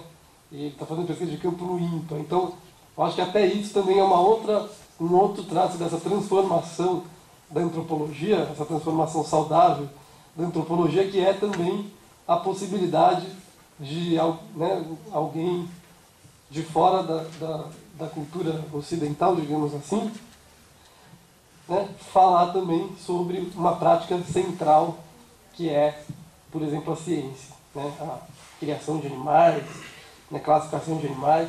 Então, da mesma maneira que os não índios iam para as aldeias para estudar coisas absolutamente centrais, como o xamanismo, sistemas de conhecimento, agora também está se abrindo timidamente, mas acho que pode se abrir essa perspectiva de índios também se apropriarem do instrumento da antropologia também para estudar o mundo ocidental, o mundo da ciência, isso que para a gente é absolutamente central, né, e que a gente até pouco tempo atrás achava que não era objeto da antropologia, porque eram coisas que não cabe aos antropólogos falar, mas justamente coisas que são da natureza, né, e a gente está... Hoje em dia a antropologia também está mostrando que as coisas são mais complicadas. Então, quer dizer, eu acho muito saudável esse diálogo agora entre esses antropólogos com diferentes proveniências e falando coisas de lugares diferentes. Uma terceira coisa que eu pensei, né, quer dizer, tem uma antropologia indígena, uma antropologia feita por não índios, mas também tem um outro tipo de antropologia que também está despontando, que é uma antropologia, digamos assim, da coautoria, que aí eu acho que é um diálogo propriamente dito, né, onde você tem autores não índios e autores indígenas escrevendo juntos, né, por exemplo, que é o caso mais comentado e mais celebrado, que é do Bruce Albert, né, o Bruce Albert, que escreve um livro com o Davi Yanomami que é uma biografia, mas ao mesmo tempo uma obra de antropologia, porque discute os fundamentos da cosmologia Yanomami, né? Então, eu acho que essas coisas também estão começando a despontar no cenário da antropologia mais geral. E está compondo essa nova antropologia brasileira, que a gente ainda não sabe direito o que vai ser, mas que está em plena transformação, né? Eu acho que isso que eu falei tem um pouco a ver com o que eu já estava falando de interculturalidade, né? Não sei. Que também eu poderia pensar pela ideia da simetrização de saberes, né? Que é essa ideia também do antropólogo chamado Bruno Latour, né? Que quase todo mundo que deve falar. Mas também, assim, para não ficar numa coisa assim tão super otimista também, que eu acho que a gente tem que sempre ter um olhar crítico, quer dizer, essa simetrização de saberes é algo que está sendo colocado, mas está longe de se constituir, de se concretizar de uma maneira mais plena, né, eu diria. Então, você falou muito em empoderamento, né, quer dizer, dos índios buscando a academia para terem um lugar legítimo para poder falar, né, para poder falar sobre os seus conhecimentos e se tornar visíveis, né. Mas a gente tem que pensar que ainda é uma parcela muito pequena, né, de índios que têm acesso à academia, e existem, para além das pessoas que conseguem ter esse acesso à academia, inúmeros conhecedores, sábios, xamãs, cantadores que detêm um conhecimento absolutamente precioso, mas que ainda não têm esse reconhecimento, ainda não estão colocados num diálogo, né, simétrico como talvez, né, e como certamente deveria ser. Então a gramática desse diálogo, né, ainda né, daí a assimetria nisso tudo ainda é nossa, né, ainda é a academia, ainda é a tese, ainda é o lugar de se falar de legitimação, ainda é o lugar que os brancos, os ocidentais, né, a ciência com C maiúsculo colocou, né? Então eu acho que também é uma missão tanto dos antropólogos não índios como dos antropólogos índios também levarem adiante essa crítica, né? Quer dizer, como produzir outros lugares também para esse diálogo, para essa visibilidade, que estejam também fora da academia, né? Então fazer uma permeabilidade entre si dentro e entre si fora, né? Aí eu acho que pensar novas maneiras de empoderamento, né? Como o Gerson havia falado. Bom, acho que era mais ou menos isso que eu pensei agora, ouvindo, mas eu acho que é uma oportunidade muito legal de estar aqui, de conversar e de a gente entender, pegar a antropologia nessa fase de transformação, que eu acho que tem que ser super positivado. Acho que é isso.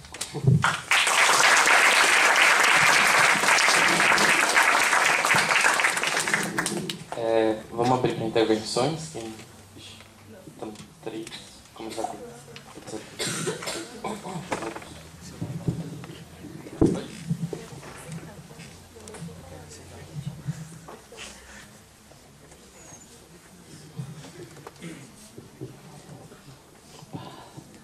Bom, boa noite, Gerson.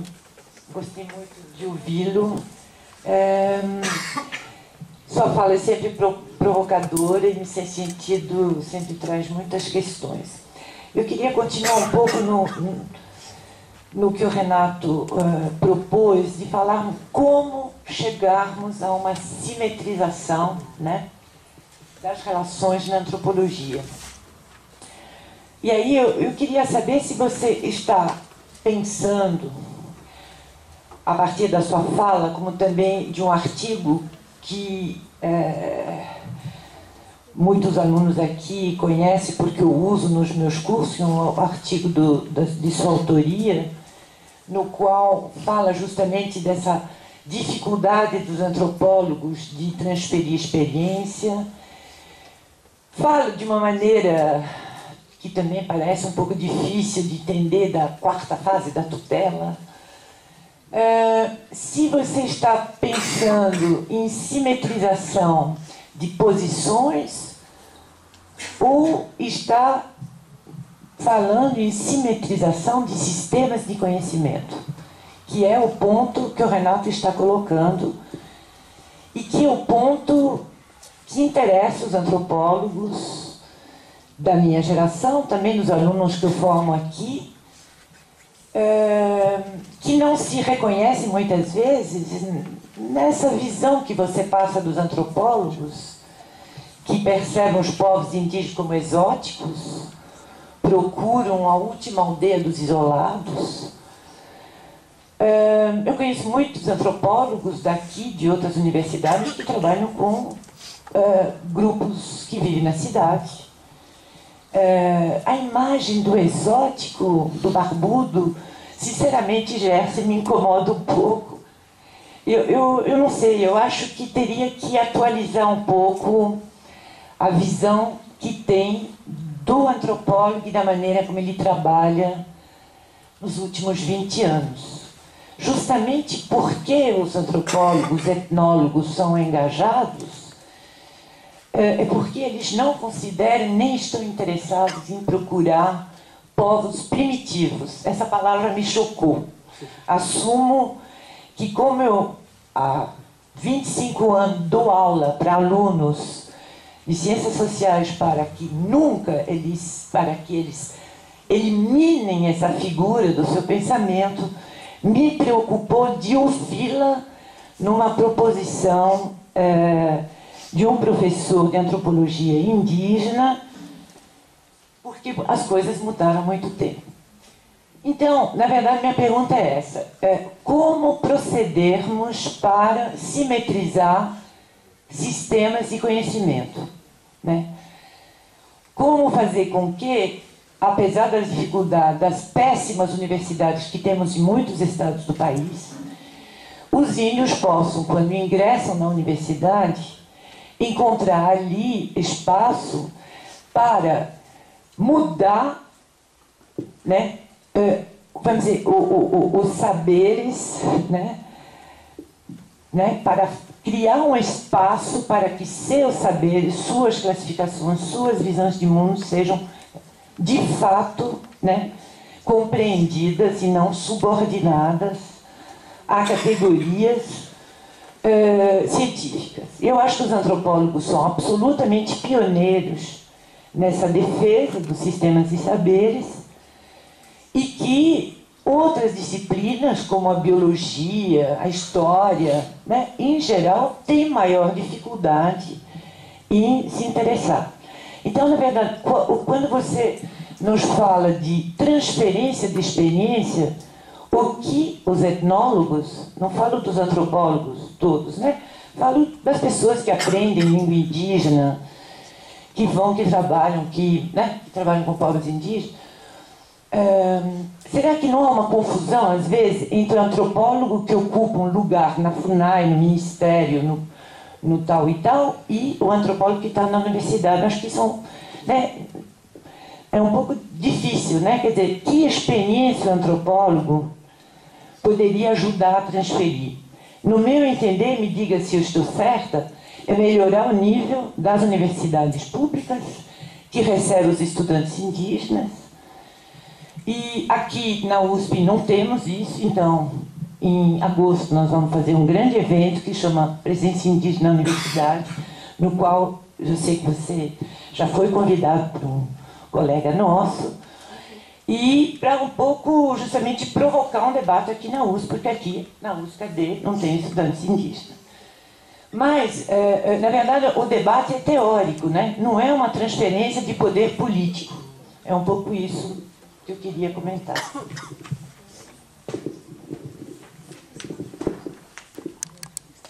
Boa noite, meu nome é Giancarlo. Minha pergunta para o professor Renato é sobre quais são as, assim, em linhas gerais, quais que seriam as limitações ao se estudar indígenas, em até que ponto a gente está, o antropólogo não indígena, ao estudar os indígenas, até que ponto ele é capaz de aprender a cultura do sujeito. Né? É isso.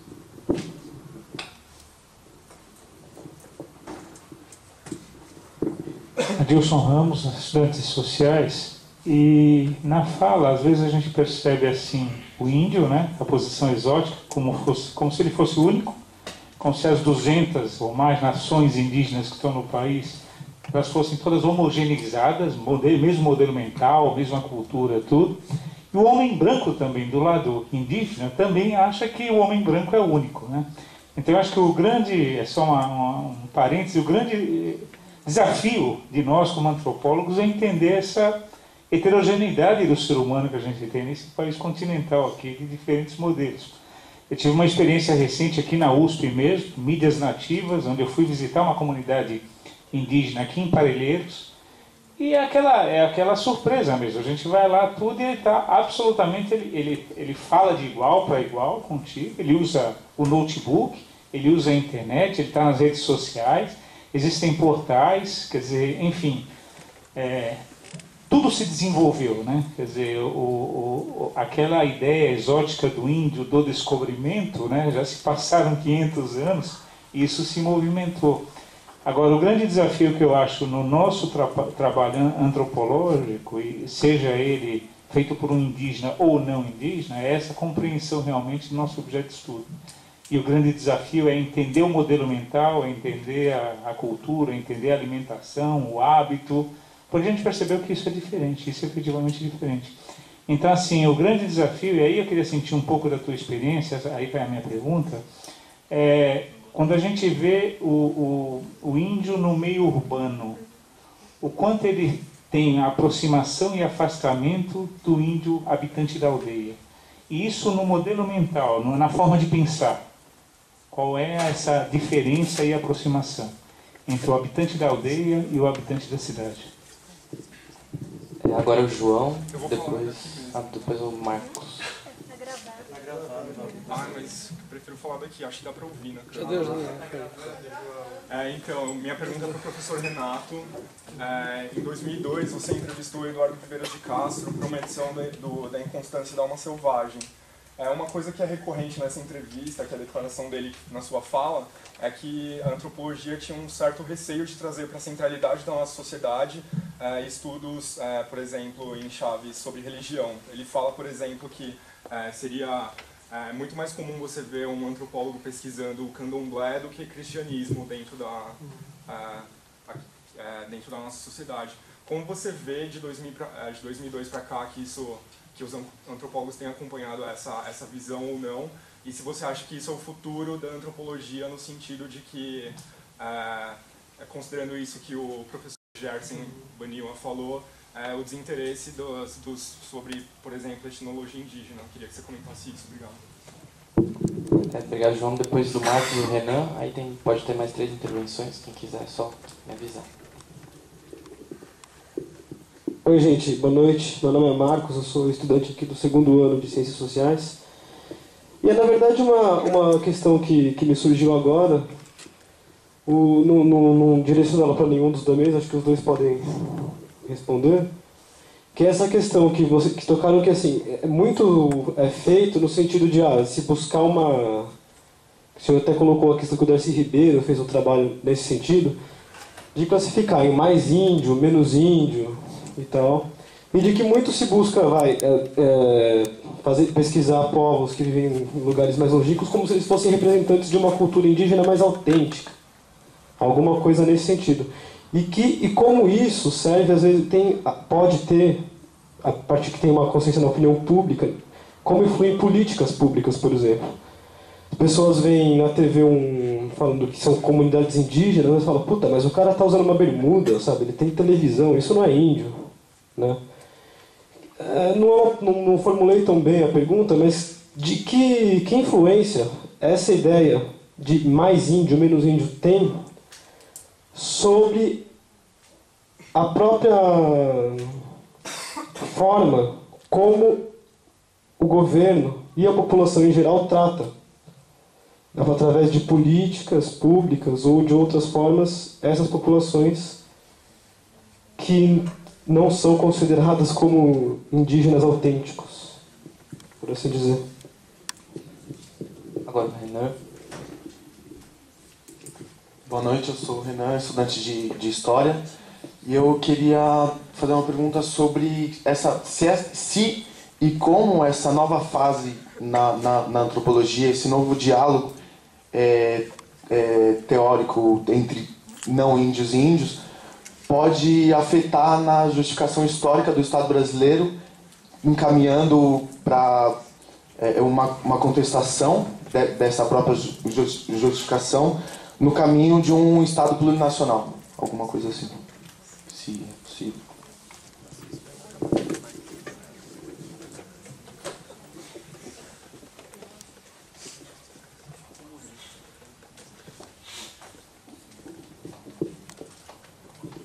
Boa noite, eu sou Camila, sou estudante aqui do último ano de Sociais.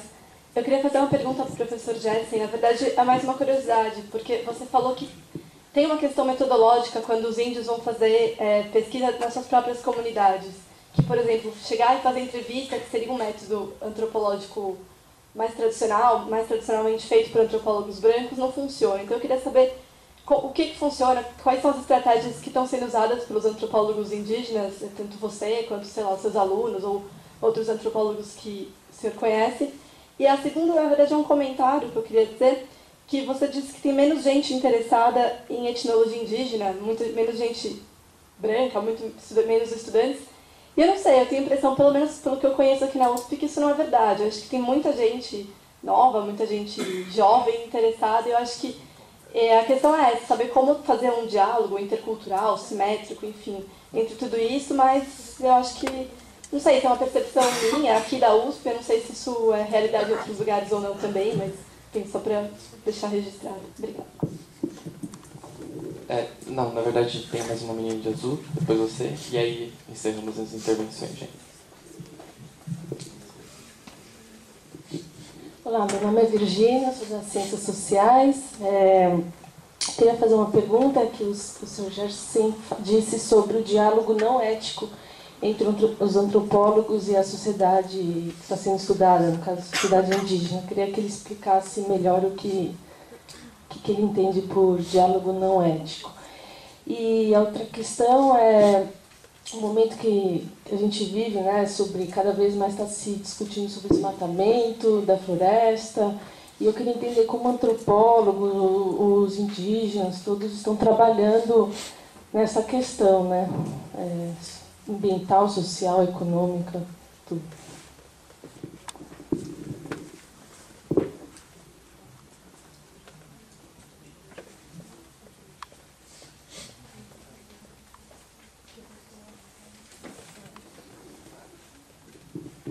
Oi, meu nome é Maria.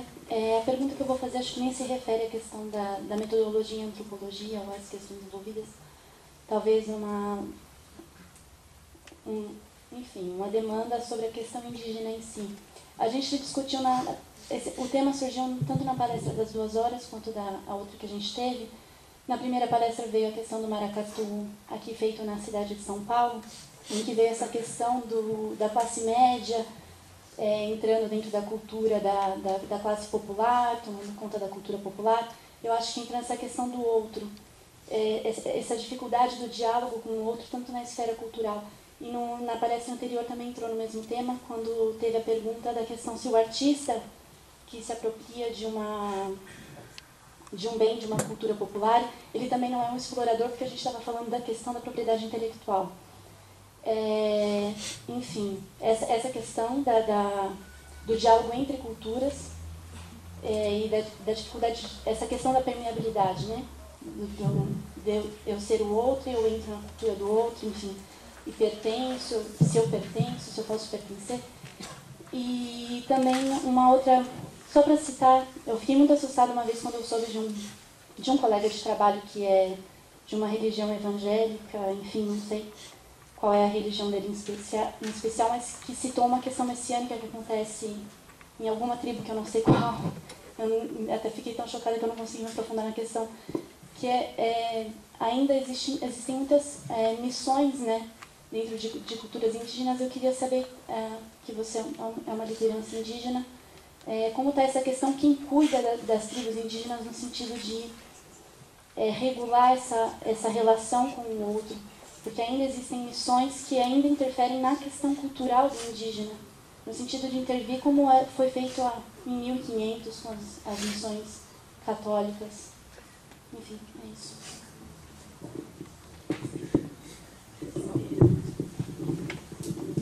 Obrigado a todos pelas intervenções. Agora passar a consideração final dos professores. Inverter a ordem.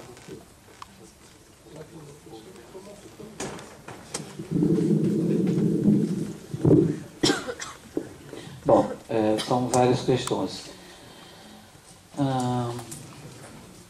Deixa eu ver. Então, Melique, bom, acho que a questão especificamente da transferência, eu me refiro mesmo às duas transferências, tanto do nível de conhecimento, que de fato aí tem dificuldade metodológica, né? Mas naquele artigo eu me refiro mesmo aí no campo do poder político mesmo, né? Quer dizer, eu não sei bem ainda, isso é uma coisa que é difícil, esse diálogo nunca fluiu comigo com os antropólogos, né? Sempre há um corte que a gente não conseguiu estabelecer diálogo até hoje. Eu me refiro muito à experiência muito direta minha com o Rio Negro, né? Que sempre teve muitos antropólogos atuando. São dois níveis de transferência, né? Um, então, é a experiência de conhecimento prática. Todas as experiências no Rio Negro, só para dar um exemplo, só para compreender de que eu trato naquele artigo, eu acompanhei muito isso. Todas as iniciativas super interessantes, inovadoras, muito bem intencionadas, muito bem trabalhadas no campo de experiências práticas, né? Posso citar aqui. Você está falando, então, de uma ONG. Isso. Bom, não, pois é. Pode até ser ONG, mas aí eu não estou me referindo a uma ONG. Eu estou falando em geral, que aí tem pessoas que nem são ligadas à ONG, que já fizeram esse trabalho, entende? Então, seria reduzir isso. Não, a questão não é de uma instituição, é da experiência mesmo aberta. E aí, principalmente com indigenistas e antropólogos em geral, né? Que são, acho que, essas duas dificuldades. Primeiro, que eu acho que é mesmo a metodologia. Aí buscar, isso é uma busca muito antiga, não é? É bom dizer que eu trabalhei durante 5 anos como gerente de projeto no Ministério do Meio Ambiente. E isso foi uma experiência concreta, né? Quer dizer, era para possibilitar experiências inovadoras, específicas, localizadas, que pudessem ser replicadas. Não, na verdade, não surtiu efeito, né? Quer dizer, então, isso é para além, digamos assim, de ONG ou de grupo de antropólogos. A experiência que eu vivi nesse campo, né, com indigenistas, mas muitos deles são colegas antropólogos e eu envolvido, como fazer essa transferência, né, nesse nível de experiência e conhecimento. Então, você trabalha de todas as ordens e que não consegue transferir.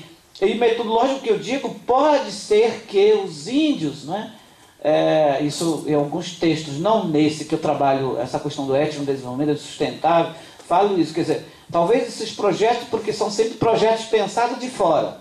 É claro que com os índios, né, os índios, pela situação que foram de certa maneira, no bom sentido, induzidos a aceitar os projetos, mas então funciona enquanto está lá o assessor, o indigenista, o antropólogo ajudando, né? Saiu, sucumbe, né? Todas as experiências foram nesse sentido, então, nessa direção. Agora, a outra crítica que eu faço, e eu entendo que isso há uma contradição no discurso indigenista, inclusive de indigenistas muito compromissados. A questão não é o compromisso, eu deixo claro isso no artigo. Não é uma questão eu não estou duvidando do compromisso. Mas é isso, metodologia, como resolver isso, né? tanto no campo do conhecimento, mas no campo político, não é? Quer dizer, a minha arena é acompanhar, das discussões acadêmicas. Eu sou muito militante político, então acompanho tudo que acontece no Brasil, por exemplo, no movimento indígena brasileiro. Então, se eu pego hoje toda a discussão do indigenismo do Brasil, você tem o movimento indígena se fortaleceu, tem vanguarda, dá para dizer que tem protagonismo, mas tem autonomia? Não. Para mim, o movimento indígena brasileiro é um movimento que depende 50,99% do pensamento branco. Não há uma decisão indígena hoje no nível nacional que não tenha por baixo uma decisão, coisa por baixo não tenha uma mão branca. Aqui não entra em discussão a avaliação, como é que eu diria, de valor. Eu não estou dizendo que isso é ruim ou mal. Eu estou dizendo, para quem defende protagonismo e autonomia indígena, é importante, né? Ontem eu estava em Brasília ainda, pela manhã, discutindo isso, né? Quer dizer, como é que a gente avança efetivamente para essa autonomia? Aí tem uma coisa histórica, né? Quer dizer, a tutela no Brasil foi tão forte, e eu falo muito isso. Antes eu trabalhava muito com essa tutela que é muito relativa ao indigenismo, da FUNAI, da SPI, que era aquela coisa paternalista, assistencialista. Não é nem disso que eu estou falando. Eu acho que para mim o mais grave foi mental, né? Foi a tutela mental, né? Quer dizer, durante séculos e séculos os índios foram, de alguma maneira, condicionados a que os outros têm que pensar por eles, têm que decidir por eles. O medo de arriscar. Eu acho que o medo de arriscar não ajuda para a autonomia. Não é? Quer dizer, se eu nunca tenho a total liberdade de tomar decisão, de autonomia para tomar decisão, eu fico sempre com medo. Então, eu sempre tenho que convidar alguém para primeiro ouvir, para me dizer, não é? Então, é um pouco mais nesse contexto. Não é nenhuma coisa que eu diria que os antropólogos, os brancos, não querem largar a mão. Os índios que não largam. Não é que os índios que não conseguem por si só fazer isso, né? É isso, né? É um medo um pouco de arriscar. Então, muito nessa direção. Obviamente que eu acho que isso tem a ver com a experiência política muito brasileira, né? Eu, quando vou no Chile, no Peru, no Equador, na Colômbia, é outra coisa. Essa relação dos índios com os seus assessores, no passado eram assessores, parceiros e coisa parecida, é muito menos forte do que no Brasil, né? Quer dizer, e para quem trabalha isso a longo tempo, seja no passado, seja para o futuro, em matéria de autonomia, que isso tem muito a ver com esse nosso debate, é fundamental ver isso, né? Quer dizer, eu acho que é puramente de como pensar formas hoje de transferência, eu diria, de poder. Tanto do poder do conhecimento quanto do poder prático. Não é? Isso é um desafio, eu acho que brasileiro, para tudo, para todo o indigenismo, para todo pensar a perspectiva indígena passa por isso. Né? E eu às vezes me angustio quando eu vejo isso. Né? Isso porque já passou, que tem boas iniciativas que a gente já começou a entrar, sucumbem nesse aspecto. Quer dizer, dependem fundamentalmente do papel, né? do branco. E em geral é indigenista, a maioria é antropólogo. Depende fundamentalmente. Se sair, cortou a relação, sucumbe na sua grande maioria. É claro que estou falando de forma genérica aqui, né? Pode haver casos específicos que não. São poucos, eu mesmo não conheço muito nessa arena mais estruturante da questão. Né? Obviamente que eu acho que dentro da universidade isso é fundamental, mas isso no meu caso, os colegas meus que estudam na universidade, não é só pensar isso. Como é que a gente vai ajudar a reverter isso? E isso também não é simples, porque às vezes a crítica parece uma confrontação, não é? Aos antropólogos. Aí é isso que corta a relação. Enquanto que o meu propósito é bom, não tem um fato dado. Como é que a gente vai pensar para superar isso? Se não há um diálogo, vai ser cada vez mais difícil, né? Nesse sentido. Bom, deixa eu ver. O Gilson Ramos, índio urbano. Hoje é bom dizer que, pelo menos os dados oficiais indicam que nós estamos meio a meio, né? Metade da população indígena estão nas aldeias, a outra metade está na cidade. Né? Pelo menos isso. Se a gente, pelo IBGE, tem 800 e alguma coisa, a FUNAI, a FUNASA, que tem os dados aldeados, 400 e alguma coisa estão nas aldeias. Então é basicamente a metade da população contada pelo IBGE. A metade dos índios hoje são índios que vivem nas cidades, pequenas, grandes, médias, as metrópoles. Eu acho que isso é uma coisa muito pouco ainda estudada, não é? Eu acho que na academia até tem, hoje já tem algumas pesquisas interessantes, mas nenhuma discussão dentro do movimento indígena. Esse é o grande problema. O movimento indígena não encara isso, e quando encara é sempre no sentido de não discutir. Não é? Eu vivia há 5 anos atrás uma situação dessa lá no Nordeste, na Bahia especificamente, né? Porque lá se chegou a constituir uma categoria que se chamava, pelo menos não ouvi mais falar depois, chamava índios descendentes. Era exatamente os índios urbanos. E pior, porque a política pública, 70% do que era para índio era para índio descendente, então acabava, né? Foi uma... Ontem estava falando com uma equipe da Bahia, disseram que isso, de fato, ao longo do tempo foi se resolvendo, né? Então, isso é um fato. Bom, com relação... O que isso tem a ver? Eu acho que, assim... francamente, o que eu penso? Para mim, do ponto de vista da categoria, da identificação, não há diferença nenhuma. Para mim, índio é índio. Fui o que quando me chamaram na Bahia para ajudar a pensar isso, né? Passamos 3 dias discutindo, pensando como lidar com essa situação lá na Bahia, com o surgimento dos índios descendentes. Isso, e a minha posição continua hoje assim. Para mim, isso não é uma questão de identidade, isso é uma questão política, né? Para mim, da mesma maneira que eu digo, na minha região do Rio Negro tem muito essa confusão também, né? Até pouco tempo. Tinha índio caboclo, o caboclo índio. Mas para mim não tem esse negócio não. O índio não é índio, né? Se você começar a categorizar isso, é fazer o que o Darcy Ribeiro tentou fazer, né? Você vai dizer quem é mais caboclo, é menos caboclo, mais índio, menos índio. Então não tem. O índio não é isso. É uma questão de identidade, uma questão de consciência, de assumir-se. Agora, o problema é que, em termos de perspectiva e demanda, completamente diferente. Completamente diferente. Claro que há muitas semelhanças, mas tem muitas dessemelhanças. Quer ver uma coisa? As demandas, concretamente, para a política pública diferenciam muito. Enquanto que, geralmente, a população indígena urbana, que mora na cidade, quando vai discutir política pública, geralmente demandam o quê? Muito mais do tipo assim, emprego, condições de moradia, condições de habitação. Não é? Enquanto que você vai ouvir quem está na aldeia, a demanda o que é? Terra, não é? Então, muda a questão. Quer dizer, os índios urbanos estão mais envolvidos com o sindicato, partido político, isso, aquilo. Então, em termos de demanda, só para dar esse exemplo, né, é bastante distinto. Agora, em termos assim, de identidade, de movimento, aí sim, acho que tem que ser tratado dessa maneira mais articulada, abrangente, mas é um desafio para todo mundo, principalmente para os próprios indígenas, principalmente que estão nas aldeias, como lidar com esse novo contexto de forte presença indígena dos centros urbanos, né? E essa forma de dar o exemplo de que as demandas são diferentes, o que significa mentalmente muda, porque as perspectivas mudam, não é? Então, acho que são perspectivas nessa ordem bastante diferenciadas. Marcos, eu acho que essa questão da autenticidade, acabei de falar, não é? Quer dizer, acho que a gente tem muito essa influência, não é? Evolucionista mesmo. Foi o processo colonial. O que justificou a dominação colonial? Basicamente essa ideia